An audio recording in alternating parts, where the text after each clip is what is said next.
Hello, আজকে আমি তোমাদের যেটা দেখাবো সেটা হচ্ছে আমরা ডিজাইন করব 1:8 ডিমাল্টিপ্লেক্সার ডিমার্কস যেটাকে আমরা বলি ইউজিং 1:4 ডিমার্কস দিয়ে। ঠিক আছে, এটা আমাদের ক্লাস 12-এর চ্যাপ্টার 1-এর মধ্যে রয়েছে। আমি আগের লেকচারে তোমাদের বলেছিলাম যে আগের লেকচারে দেখিয়েছি আমি তোমাদের 1:8 ডিমাল্টিপ্লেক্সারের ব্লক ডায়াগ্রাম, তার ট্রুথ টেবিল এবং সেই ট্রুথ টেবিল থেকে তার লজিক সার্কিট। এইটা তোমরা দেখার জন্য আমি নিচে ডেসক্রিপশন বক্সে সব কটা মানে ডিমাল্টিপ্লেক্সার কাকে বলে, তারপর হচ্ছে তোমার 1:2, তারপর 1:4, 1:8 সব দিয়ে দেবো। তোমরা ওখান থেকে পুরো লিঙ্কটা পেয়ে যাবে এবং দেখতে পারবে। ক্লিয়ার? এবার আজকে যেটা আমাদের আলোচনার বিষয় সেটা হচ্ছে 1:8 ডিমার্কস আমি আঁকবো কি দিয়ে? 1:4 ডিমার্কস দিয়ে। ক্লিয়ার? আচ্ছা, তাহলে আমরা প্রথম ব্লক ডায়াগ্রামে চলে যাই। আচ্ছা, ব্লক ডায়াগ্রামে কি হচ্ছে দেখো,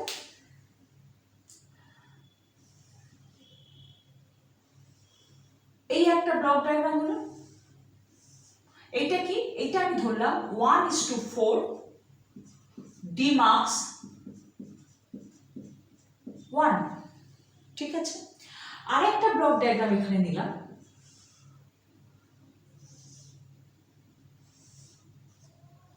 ওয়ান ইস টু ফোর ডিমার্কস 2। ডিমার্কসটা কি আমরা জানি যে আমার একটা ইনপুট ঢুকবে আর অনেকগুলো আউটপুট থাকবে।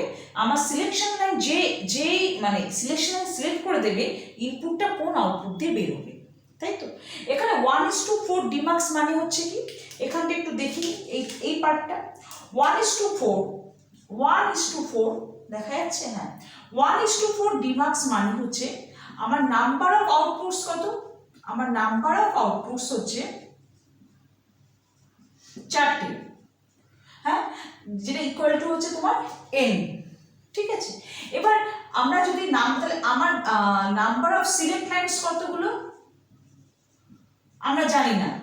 নাম্বার অফ সিলেক্ট লাইন হচ্ছে আমি m ধরলাম, তাহলে আমাদের ফর্মুলা কি? n equal to 2 to the power m। m মানে n মানে হচ্ছে 4, কি লিখলাম? 2 টু দি পাওয়ার m। 4টাকে কি লিখতে পারি? 2 to the power 2 equal to 2 to the power m, which implies কি করছে? ইমপ্লাইজ করছে m ইকুয়াল টু 2। তাহলে কিন্তু আমি কি পেয়ে গেলাম? আমার 1:4 ডিমার্কসকে আমার সিলেক্ট লাইন কটা? দুটো। ঠিক আছে, এবার আমি দেখি আমার 1:8 এর ডিমার্কস লাইনে কতগুলো আমার সিলেকশন লাইন লাগে। 1:8 ডিমার্কসে আমার কি লাগে দেখো, এইখানে নাম্বার অফ আউটপুট কত? এখানে নাম্বার অফ আউটপুটস হচ্ছে আমার 8টা। ঠিক আছে, যেটা ইকুয়াল টু m। এবার নাম্বার অফ সিলেক্ট লাইন আমি কটা জানি? আমি জানি ফর্মুলায় ফেলবো, কিন্তু আমরা কি জানি? ফর্মুলাটা কি জানি? আমরা হচ্ছে m। তাহলে n equal to 2 to the power m, তাই তো? n মানে কত হচ্ছে 8 equal to 2 to the power m। 8 কে আমরা কি লিখতে পারি? 2 to the power cube equal to 2 to the power m, তাই তো? তারপর কি according to the laws of indices দিয়ে আমরা কি বলতে পারি যে এই দুটো সেম বেস, তাহলে আমার m ইকুয়াল টু 3। ঠিক আছে, তাহলে আমার কিন্তু 1:8 বানাতে গেলে আমার কতগুলো সিলেক্ট লাইন দরকার? 3টে। কিন্তু আমি এখানে পাচ্ছি কটা? এখানে আমি পাচ্ছি দুটো। ঠিক আছে, আর আমার কটা ডিমাল্টিপ্লেক্সার লাগবে 1:4 কি করে করব? আমার এখানে দেখো, এখানটা লিখছি আমি। ধরো আমার কাছে নাম্বার অফ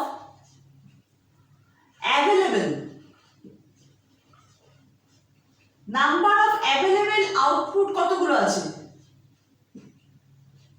4টে। হ্যাঁ, আর নাম্বার অফ রিকোয়ার্ড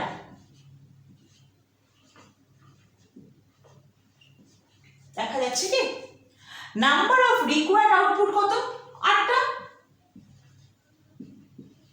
হ্যাঁ, তাহলে 8/4 ইকুয়াল টু কত হলো?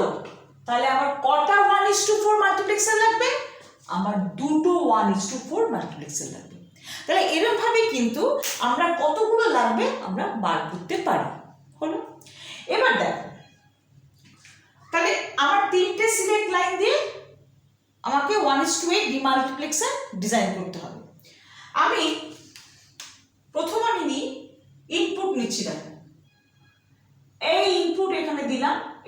বললাম আই।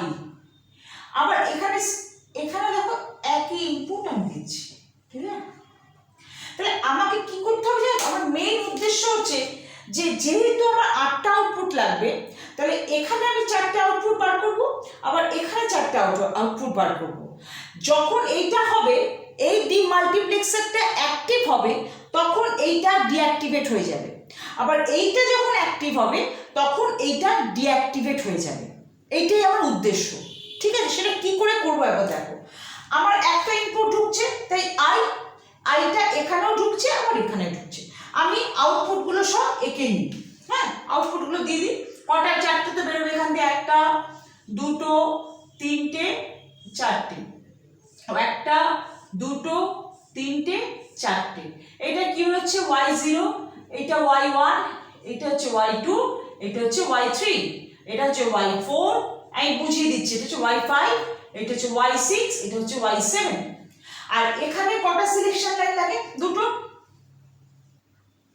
এখানে ধরলাম S0, আর এটাকে আমি ধরলাম S1, আর 1 এখানেও তাই, S0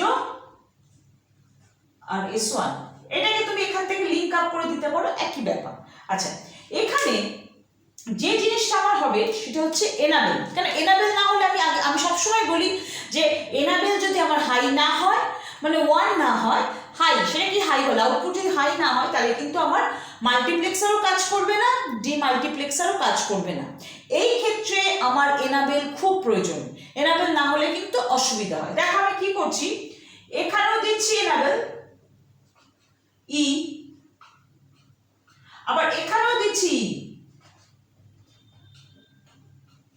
এইটাকে আমি 3 নম্বর সিলেক্ট লাইন হিসাবে ব্যবহার করব। কিভাবে ব্যবহার করছি দেখো, আমি এখানে দিচ্ছি S2, ঠিক আছে? S2 দিয়ে এইটার সঙ্গে যোগ করে দিচ্ছি, আর এইটার সঙ্গে কি করছি? একটা ইনভার্টার ইউজ করছি, মানে নট গেট ইউজ করছি, নিয়ে এর সঙ্গে যোগ করে দিচ্ছি। তাতে আমার লাভটা কি হলো? আমার লাভটা হলো দেখো, যখন হচ্ছে ই তো 1, তবেই তোমার অ্যাক্টিভেট হবে। আমার যখন E1, মানে E1 মানে আমি ধরলাম আমার S2 হচ্ছে যখন আমার 1, হ্যাঁ? ই দিয়েছি মানে কি, ই যখন 1 হবে তখন অ্যাক্টিভেট হবে, আদারওয়াইজ অ্যাক্টিভেট হবে না। E1 যখন, তখন এখান থেকে ঢুকে এখানে আসলো, তার মানে ইটা কি হলো? 1 হয়ে গেল। তো এটা 1 হলো, তো তখন কিন্তু এইটা অ্যাক্টিভেট হলো। এবার যখন আমি E1 মানে S21 যখন এখানে ঢুকছে, এখানে 1 ঢুকে ইনভার্টার পেয়েছে, ইনভার্টার পেয়ে গিয়ে এখানে কত হিসাবে ঢুকছে? 0 মানে E0, তার মানে এটা কি হয়ে গেল? এই ডিমাল্টিপ্লেক্সারটা ডিঅ্যাক্টিভেট হয়ে গেছে। তখন এই মাল্টিপ্লেক্সারটা কাজ করবে, ঠিক আছে? আবার যখন ধরো আমি একটা এক্সাম্পল নিই, তাহলে বুঝতে পারবো আমরা। আমি যদি এই ট্রুথ টেবিলটা আঁকি, এই পার্টটা মুছে দিচ্ছি, এখানে ট্রুথ টেবিলটা আঁকি, তাহলে আমি এক্সাম্পল দিয়ে দেখাতে তোমাদের সুবিধা হবে।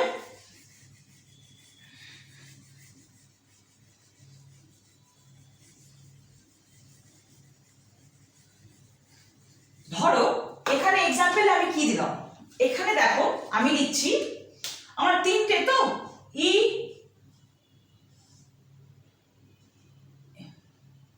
S1 S0, এটাই কিন্তু কি S2 এর মতো কাজ করবে, ক্লিয়ার? আচ্ছা, একটু এই পাশে সাইড করে লিখি। এই দেখো এখানটা হচ্ছে ই, এটাকে আমি S2 বলছি, S1 S0, ঠিক আছে? আচ্ছা, এখানে দেখো যখন আমি 1 দিচ্ছি, তখন এদিকটা দেখো, এখানে ধরে নাও 3টে ভেরিয়েবল, 3টে। এবার 3টে ভেরিয়েবলের কি হয়? কটা পসিবল কম্বিনেশন হয়? 2 টু দি পাওয়ার কিউব, মানে 8টা হয়। কি হয় 8টা বলো? 1টা 2টো 3টে 4টে, 1টা 2টো 3টে 4টে। তারপর S1 এ 2টো 0 2টো 1, 2টো 0 2টো 1, তারপর 1টা 0 1টা 1, 1টা 0 1টা 1, 1টা 0 1টা 1, 1টা 0 1টা 1। এইটা সব, এইটা ডেসিমেল ইকুইভ্যালেন্ট গুলো কোনগুলো কি কি হবে বলো? এইটা ডেসিমেল ইকুইভ্যালেন্ট 0 হচ্ছে, এটা আমরা জানি। এইটা হচ্ছে 1, এইটা হচ্ছে 2, এইটা হচ্ছে 3, এটা হচ্ছে 4, এটা হচ্ছে 5, এটা হচ্ছে 6, এটা হচ্ছে 7। এগুলো হচ্ছে কি ডেসিমেল ইকুইভ্যালেন্ট, ঠিক আছে। এবার ধরো আমার S2 0 ঢুকেছে, 0 ঢুকলো, 0 ঢুকে ই কত হয়ে গেল 1। এখানে কিন্তু 0 ঢুকতে পারছে না, কেন ইটা তাহলে 0 থাকছে, এটা ডিঅ্যাক্টিভেট হয়ে গেছে, এটা ঢুকছে না। আমি প্রথমটা দেখাচ্ছি, এখানে S2 0 ঢুকলো, ঢুকে যেহেতু ইনভার্টার পেয়েছে এখানে কি হয়ে গেল 1 হয়ে গেল। তাহলে ইটা কত পেলাম আমি, ইটা 1, এটাকে ই না বলে এটাকে S2 ই বলো, ইটা 1 হলো, তার মানে এইটা অ্যাক্টিভেট হলো, ঠিক আছে। তারপর দেখো দুটোই 0, তার মানে S1 0, S0 0, তাহলে আমার কোনটা আউটপুট আসবে, তখন আমার আউটপুট আসবে এখানে কত, কোনটা আসবে Y0, বোঝা গেল। তারপর দেখো আবার S2 টা 0, এই 0 ঢুকছে, ঢুকে এখানে কি হয়ে গেল, S2 0 ঢুকছে, ঢুকে এখানে কি হয়ে গেল 1 হয়ে গেল, তার মানে ই অ্যাক্টিভ হলো। এখানে ঢুকলে কি ইটা 0ই থাকতো, ইনঅ্যাক্টিভ, তো ই তো 0 কখন হবে না, অ্যাক্টিভ হবে না। ঢুকে এখানে কি করলো দেখো S1 0, আবার S0 0, তার মানে আমার এটা কি বেরোবে 1 আছে, তাহলে এখানে কি বেরোলো Y1, তার মানে এটা Y1 এর আউটপুট যাবে। তারপর দেখো এখানে S2 0, আবার 0, এখানে কি 1 হলো, ইটাকে অ্যাক্টিভেট করলো, এখানে S1 হচ্ছে 1 আর S0 হচ্ছে 0, তাহলে কি হলো, কোনটা অ্যাক্টিভেট হবে, Y2 হলো আউটপুট হিসাবে আসলো। তারপর দেখো আবার 0 মানে আবার এখানে আসলো, দুটো কি চেক করবে, এখানে 0 ঢুকছে, হবে না, ইটা 0 হচ্ছে মানে ইনঅ্যাক্টিভ হয়ে পড়ে রয়েছে, এখানে 0 ঢুকলো, ইনভার্টার পেলো, এটা 1 হয়ে গেল, ইটা 1 হয়ে গেল, মানে এই ডিমাল্টিপ্লেক্সারটা অ্যাক্টিভেট হলো। তারপর কি আছে দেখো দুটোই 1, মানে এইটাও 1 আবার এইটাও 1, দুটোই যখন 1 তখন কি হচ্ছে, তখন আমার কি আউটপুট কোন লাইনটা যাবে, Y3 যাবে। মিলছে, হ্যাঁ মিলছে। তারপর দেখো কি আছে, তারপর হচ্ছে এটা মুছে দাও, এবার হচ্ছে তারপরে আমরা ট্রুথ টেবিলে যাই। তারপরে ট্রুথ টেবিলে দেখো কি হচ্ছে, এখানে কি আছে, ইটা 1 হয়ে গেছে, মানে S2 টা 1 মানে কি, এখানে যদি ঢোকে এটা 0 হয়ে যাচ্ছে, 0 হলে এই পার্টটা কি হয়ে যাচ্ছে, ডিঅ্যাক্টিভেট হয়ে যাচ্ছে, তাহলে 1 মানে এখানে ঢুকছে, এখানে ই কি হয়ে যাচ্ছে, এখানে ই হয়ে যাচ্ছে 1।